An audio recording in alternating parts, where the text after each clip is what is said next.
C'est une histoire vraie que j'aime raconter. Elle a eu lieu en 1938.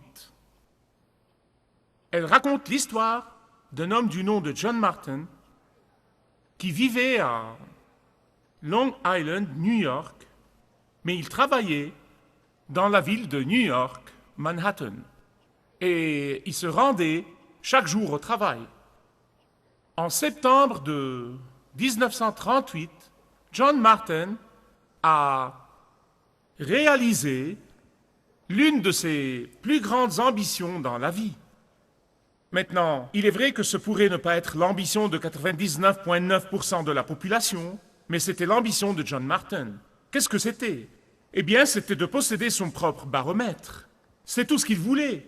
Donc il a économisé, il a épargné et il a mis de côté de l'argent jusqu'à devenir en mesure de s'offrir un baromètre de qualité. Et donc, en ce jour de septembre 1938, il reçoit un colis par la poste et il était vraiment excité et donc avec précaution, il l'a ouvert pour en sortir son précieux baromètre. Quand il l'a sorti de sa boîte, il s'est mis à le regarder et à l'admirer. Mais puis, très vite, son exaltation a cédé la place à la déception quand il s'est rendu compte que l'aiguille du baromètre était bloquée sur ouragan. Alors, il a fait ce que tout homme respectable ferait dans ces circonstances. Il a tapé dessus, il l'a secoué. C'est le genre de choses que je fais. Et il a essayé tous les moyens imaginables pour faire bouger cette aiguille, mais elle ne voulait pas bouger. Il a essayé de la faire déplacer, elle ne voulait pas bouger. Finalement, il s'est assis ce soir-là, dans la colère et la frustration, et il a écrit une lettre vraiment cinglante aux fabricants. Il leur a dit qu'ils n'étaient pas sérieux, qu'ils ont bâclé, qu'ils n'ont pas un bon contrôle de qualité, et il a continué ainsi de suite dans cette lettre qui, littéralement, serait fumante dans les mains des personnes qui la liraient. Et puis, le lendemain matin, sur son chemin au travail, à Manhattan, il envoie la lettre. Cette nuit-là, John rentrait à la maison, et quand il est arrivé à Long Island, il a regardé sa maison, et elle avait été totalement détruite par un ouragan. Vous voyez, le problème n'était pas avec l'aiguille après tout. Le problème était que l'aiguille disait la vérité. Le problème était en lui, alors que le baromètre avait raison. Le fabricant était bon. Le baromètre était bon, et l'aiguille avait bien fait son travail. L'aiguille du baromètre lui avait donné un avertissement. Le problème était avec John Martin pour avoir refusé de prendre garde à l'avertissement de l'aiguille. Le problème n'était pas avec le fabricant ou avec le baromètre. Le problème était avec John qui n'avait fait confiance ni au baromètre ni au fabricant. Et aujourd'hui, je suis convaincu que la personne moyenne vit sa vie en pensant que l'aiguille de la vie est coincée et ne bouge pas. Tant de gens travaillent dur pour changer la position de l'aiguille. Ils tapent sur le baromètre, ils secouent le baromètre, ils essayent de changer leurs circonstances, ils essayent de changer d'emploi, ils essayent de changer de maison, ils essayent de changer d'environnement, ils essayent de changer leurs amis, ils essayent d'éviter le stress à tout prix, ils accumulent des choses, ils essayent d'avoir plus de temps libre, ils essayent d'avoir plus de camelote, seulement pour découvrir que l'aiguille de la vie est toujours coincée. Coincée où? Coincée sur le mécontentement, coincée sur l'impatience, coincée sur la morosité, coincée sur l'insatisfaction. Et la tragédie est ceci, écoutez-moi s'il vous plaît, la tragédie est ceci. Beaucoup de gens vont se réveiller de l'autre côté de l'éternité quand il sera trop tard pour se rendre compte que ces avertissements, ces mécontentements dans la vie, ces inaccomplissements dans la vie, ces sentiments malheureux était la voix de Dieu. C'est sa manière d'agir en eux, c'est sa manière d'agir en moi, c'est sa manière d'agir en vous, afin de vous attirer à lui. Pour certains, il sera trop tard. Je prie Dieu que ce ne soit pas trop tard pour quiconque m'écoute aujourd'hui. C'est la façon de Dieu de vous conduire, c'est la façon de Dieu de vous avertir. Lorsque l'aiguille de votre vie est coincée sur mécontentement, lorsque l'aiguille de votre vie est coincée sur frustration, lorsque l'aiguille de votre vie est coincée sur inaccomplissement ou vie totale, posez-vous la question: qu'est-ce que Dieu, le fabricant de mon âme, est en train de me dire? Qu'est-ce que Dieu, le fabricant de ma vie, est en train de me dire? Quel est le message de Dieu, mon Créateur, pour moi? Quel est l'avertissement de Dieu pour moi? Ne tapez pas sur le baromètre. Ne secouez pas le baromètre de votre vie. Tenez compte de l'avertissement. Tout comme notre génération, l'aiguille des habitants d'Athènes, indiquait un avertissement de Dieu. Tout comme notre génération, ils ont pensé que le problème est avec le fabricant. Ils ont pensé que le problème est avec le Créateur. Ils ont pensé que le problème est avec l'aiguille de la vie. Et tout comme le fait notre génération, ils ont secoué le baromètre, ils ont tapé sur le baromètre.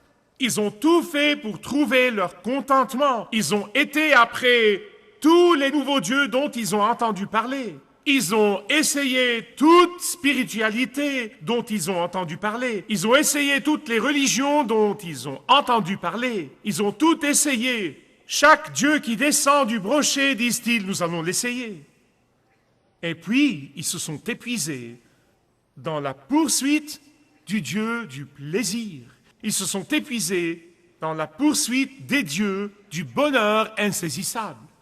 Et puis, ils ont décidé d'invoquer un autre Dieu, une autre religion, une autre façon.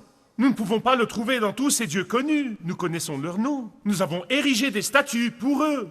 Nous ne pouvons pas trouver de solution, nous ne pouvons pas trouver la satisfaction, ni trouver le bonheur. Que faire? Ils se sont dit, il doit y avoir un Dieu dont nous n'avons pas entendu parler. Il doit y avoir un Dieu quelque part dans ce grand univers qui peut nous donner la satisfaction, qui peut nous donner le bonheur, qui peut nous donner la joie et le contentement dans la vie.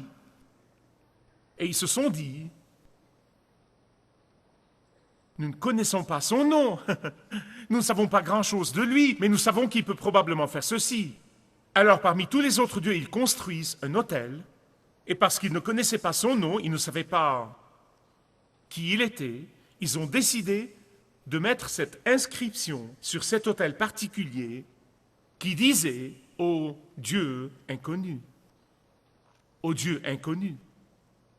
Heureusement pour eux, l'apôtre Paul arrive.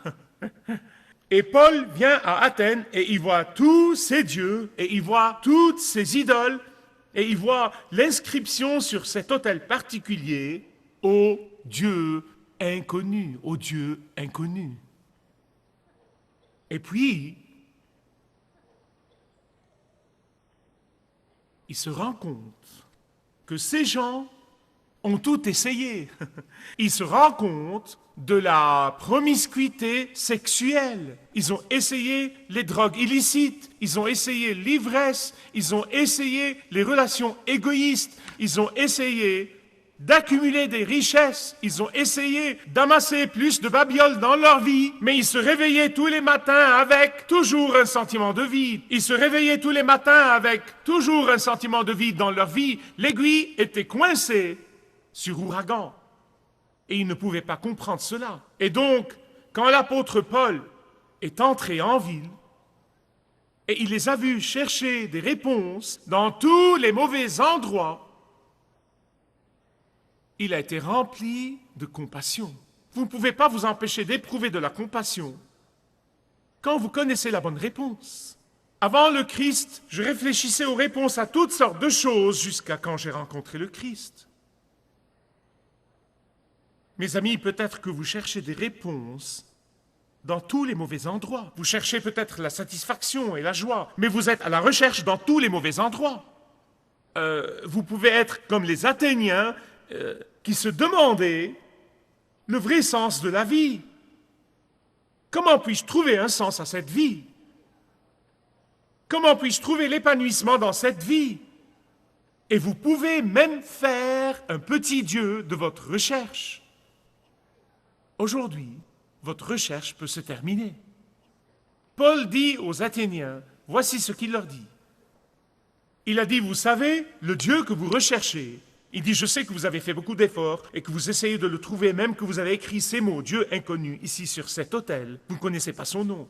Il a dit, vous savez, ce Dieu inconnu, il dit, il est le Dieu même que moi, j'adore. Il est le Dieu même qui a la réponse à toutes vos questions qui restent sans réponse. Paul dit, laissez-moi vous parler de lui. Il a dit, il est le Dieu créateur de tout l'univers. Il a dit, il est le Dieu qui tient dans sa main votre souffle même.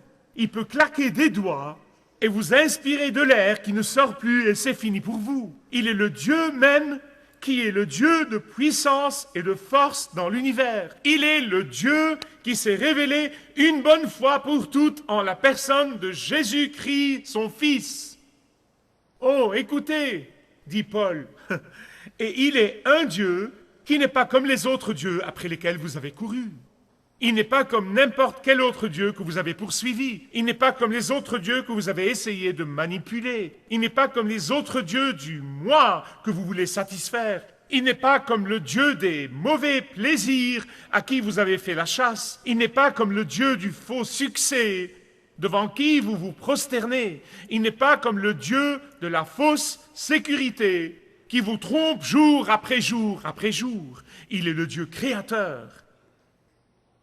Écoutez ce qu'il a dit littéralement. Acte 17, verset 30. Il a dit, Dieu ne tient plus compte du temps de l'ignorance. Mais maintenant, qui est il? Qui est il? Le Dieu qu'il recherchait. Le Dieu après qui il soupirait. Le Dieu qu'il recherchait désespérément. Il appelle tout le monde, partout, à se repentir. Pourquoi?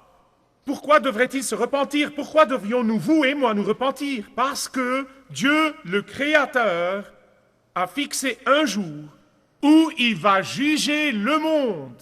Tout le monde en Amérique, tout le monde en Europe, tout le monde en Amérique du Sud, tout le monde en Australie, tout le monde en Nouvelle-Zélande, tout le monde en Asie, tout le monde en Afrique, tout le monde sur toute la surface de la terre. Quiconque a jamais vécu, quiconque vit ou vivra, il a fixé un jour où il jugera tout le monde, partout, dans le monde, selon sa justice. Comment est-ce qu'il va faire ça? À travers un homme qu'il a désigné. Il a nommé un juge. Qui est cet homme? L'homme qu'il a ressuscité d'entre les morts. Pourquoi l'a-t-il ressuscité d'entre les morts? Écoutez-moi, il l'a ressuscité d'entre les morts comme une preuve, un témoignage, comme une confirmation. C'est pourquoi il l'a ressuscité le troisième jour. Il l'a ressuscité d'entre les morts comme une preuve que la vie ne se termine pas avec la mort. Bien que le corps puisse mourir, vous allez vivre éternellement. Celui qui a ressuscité Jésus-Christ d'entre les morts va ressusciter tout le monde d'entre les morts. Pourquoi va-t-il ressusciter tout le monde d'entre les morts? Écoutez attentivement. Pour qu'il puisse être jugé par Jésus. Maintenant, attends une minute, prédicateur. Est-ce que tu essayes de nous dire que Jésus qui a été crucifié, qui est mort et qui a été enterré, a été ressuscité d'entre les morts le troisième jour? C'est ce que j'essaye de vous dire. Et je peux vous le prouver sans l'ombre d'aucun doute. Dans tout épisode historique, vous vous basez sur le conte d'un témoin oculaire et de préférence 2 personnes. Et je peux vous dire que Jésus-Christ, quand il est ressuscité des morts, il a marché et il a parlé et il a mangé et il a vécu pendant 40 jours de plus. Et ce n'est pas 1 ou 2 ou une douzaine ou une centaine, mais 500 témoins oculaires qui l'ont vu. Il est ressuscité des morts. Dieu l'a ressuscité d'entre les morts. Pourquoi? Comme une preuve, comme une évidence.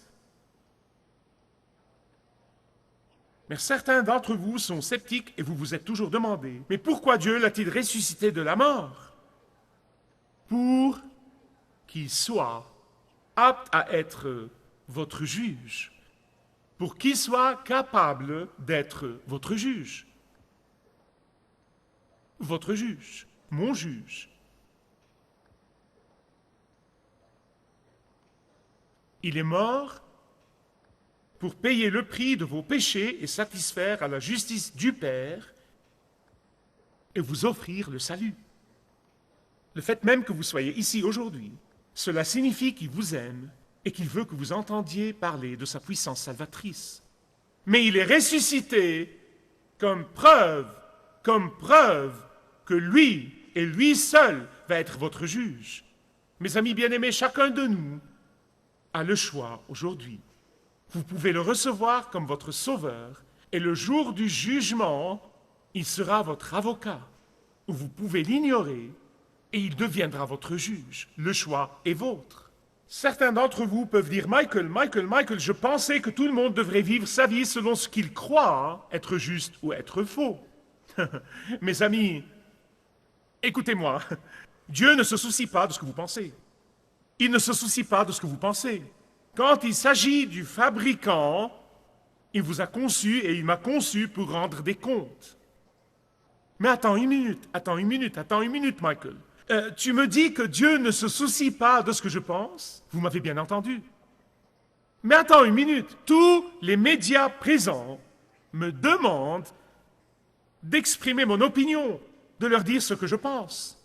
Ils me demandent d'envoyer mes idées par courriel. Ils me demandent d'exprimer mon point de vue. Ah oui, parce que vous voyez, ils veulent que vous regardiez leur chaîne. Et ils veulent vous vendre certains produits. Mais Dieu ne veut pas vous vendre quoi que ce soit. Dieu veut vous donner quelque chose. Il ne veut pas vous vendre quoi que ce soit. Dieu ne vient pas à chacun de nous pour dire « Comment veux-tu vivre ta vie ?» Et puis vous le dites à Dieu, et Dieu dit « Bon, c'est très bien. » C'est une fausse image de Dieu. Ce n'est pas le Dieu créateur. Un élève de 7 ans vient à l'école et dit au proviseur ou au responsable « Je n'aime pas vos règles. Je n'aime pas l'idée de venir ici à 8 heures du matin. Je n'aime pas ce cours de mathématiques. Je pense que je vais opter pour autre chose. Proviseur, je n'aime pas quitter pour la maison à 2h30, je vais quitter pour la maison à 12h. Vous savez, ce gamin ne durera pas à l'école très longtemps. Si nous ne pouvons pas faire ça avec le proviseur à l'école, comment pourrons-nous le faire avec le Dieu créateur? Celui qui nous a façonnés, celui qui nous aime. Dieu nous a créés pour rendre des comptes. Et Dieu tiendra tout le monde responsable de ses actions le dernier jour.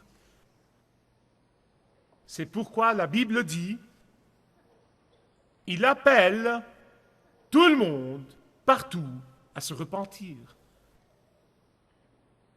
Car il a fixé un jour où il jugera tout le monde partout dans la justice. Et pour prouver qu'il est aussi sérieux à ce sujet qu'une crise mortelle, il a ressuscité Jésus d'entre les morts.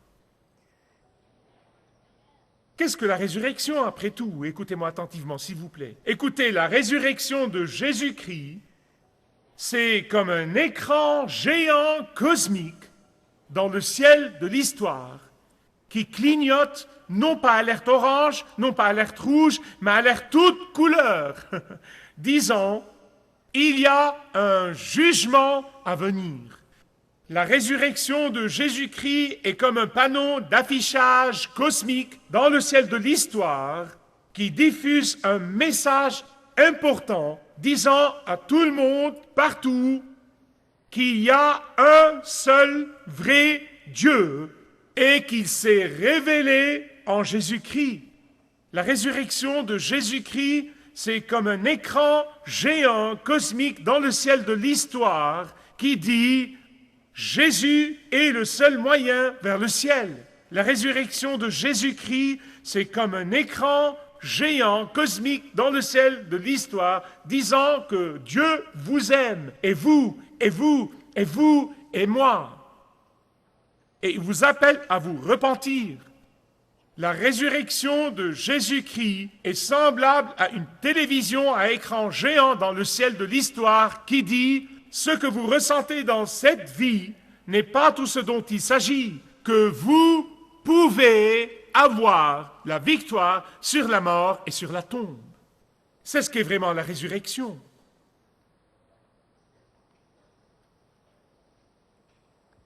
Vous pouvez être béni ici-bas et vous pouvez être béni pour l'éternité. C'est ce que la résurrection annonce dans cette vie et dans la vie à venir. Encore une fois, vous remarquez que la Bible ne dit pas « Dieu suggère à tout le monde, partout, de se repentir s'ils en ont envie ». Vous savez, ça aurait été très bien, mais ce n'est pas la façon dont Dieu travaille. Je n'ai pas mis les règles. Il a mis les règles. Ne discutez pas avec moi, discutez avec Dieu. Il dit, Dieu ordonne à tous, partout, de se repentir. Certains peuvent dire, de quel droit Dieu ordonne à tout le monde, partout? Je vais vous dire de quel droit. Le droit de celui qui vous a créé. Le droit de celui qui a envoyé son Fils du ciel pour mourir afin de payer le salaire de votre péché. Le droit de celui qui vous aime infiniment et qui vous tend la main, même en ce moment, alors que je m'adresse à vous. La Bible dit qu'il n'y a pas de condamnation pour ceux qui ont répondu au commandement de Dieu, qui se sont repentis et qui sont venus à lui. Vous pouvez le recevoir comme votre sauveur ou l'avoir en tant que juge. Le choix est vôtre. Il s'agit de la plus grande de toutes les nouvelles. L'apôtre Paul dit que Dieu ne tient plus compte du passé. Dieu ne tient plus compte des jours de l'ignorance. Dieu ne tient plus compte du temps de l'ignorance, comme si vous n'aviez jamais péché. Mon ami, la résurrection de Jésus-Christ et le jugement de Jésus-Christ sont inexorablement liés. Vous ne pouvez pas avoir l'un sans l'autre.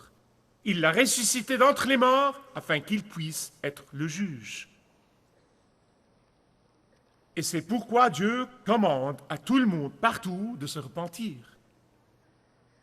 Il ne recommande pas, ne suggère pas, espérant qu'il commande. Il vous ordonne aujourd'hui. Il vous appelle aujourd'hui. Savez-vous pourquoi il vous ordonne? Vraiment. Nous avons tous des motifs. Quel est le motif de Dieu? Son amour pour vous. Son amour pour vous. Et c'est pourquoi il vous ordonne. C'est pourquoi il vous ordonne. Parce qu'il vous aime trop pour vous laisser aller à votre guise directement vers une éternité sans Christ. Je veux vous raconter une autre histoire vraie et je conclus mon message. Lorsque les nouvelles du naufrage du Titanic ont atteint l'Angleterre, les parents de ceux qui étaient à bord de ce navire infortuné étaient désespérés. Ils voulaient entendre un mot au sujet de leurs parents et leurs proches. Ils voulaient savoir s'ils avaient échappé ou pas. Ils avaient entendu dire que certains avaient échappé et d'autres pas. En dehors de la porte principale du bureau, en dehors de la porte principale, la compagnie a suspendu 2 planches, l'une sur le côté droit de la porte et l'autre sur le côté gauche de la porte. Et au-dessus, d'un côté, il était écrit les noms de ceux qui sont connus pour avoir été sauvés. Et sur l'autre, il était écrit les noms de ceux qui sont connus pour avoir été perdus. Toutes les quelques minutes, un homme sortait du bureau de la compagnie, portant un carton sur lequel le nom d'une personne était imprimé.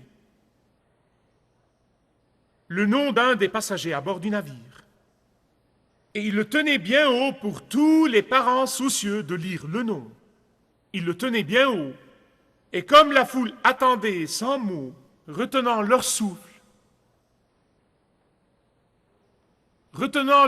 littéralement, il prenait ce morceau de carton et soit il l'accrochait sur ce côté et soit il l'accrochait de ce côté de la porte. Il n'y avait que 2 catégories de personnes sur ce navire. Ceux qui ont échappé et ont été sauvés, et ceux qui ont succombé aux eaux glacées de l'Atlantique. Chers amis, je tiens à vous dire que le jour du jugement, il y aura seulement 2 catégories de personnes, pas de troisième, 2 catégories. Ceux qui sont sauvés et ceux qui sont perdus. Dans quelle catégorie êtes-vous? Aujourd'hui, vous pouvez littéralement changer votre destin et être parmi les sauvés. Aujourd'hui, vous avez le choix. De quel côté de la porte votre nom va-t-il être imprimé? Le choix est totalement vôtre. Si vous acceptez la résurrection de Jésus-Christ, vous serez sauvés éternellement. Si vous refusez la résurrection, vous vous mettez en danger éternel.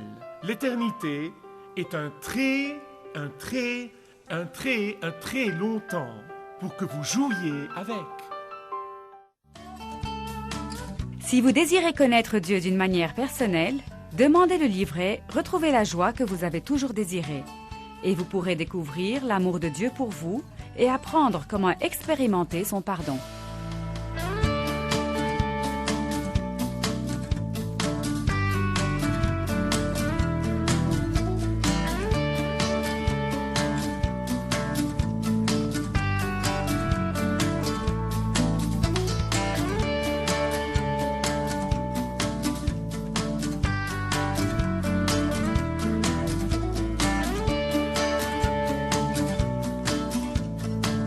Si vous avez une relation personnelle avec Dieu et vous êtes intéressé à marcher plus intimement avec lui, demandez le livret « 7 pas sur le chemin de la foi » qui vous guidera dans une relation plus profonde avec votre Père Céleste. Demandez votre livret gratuit.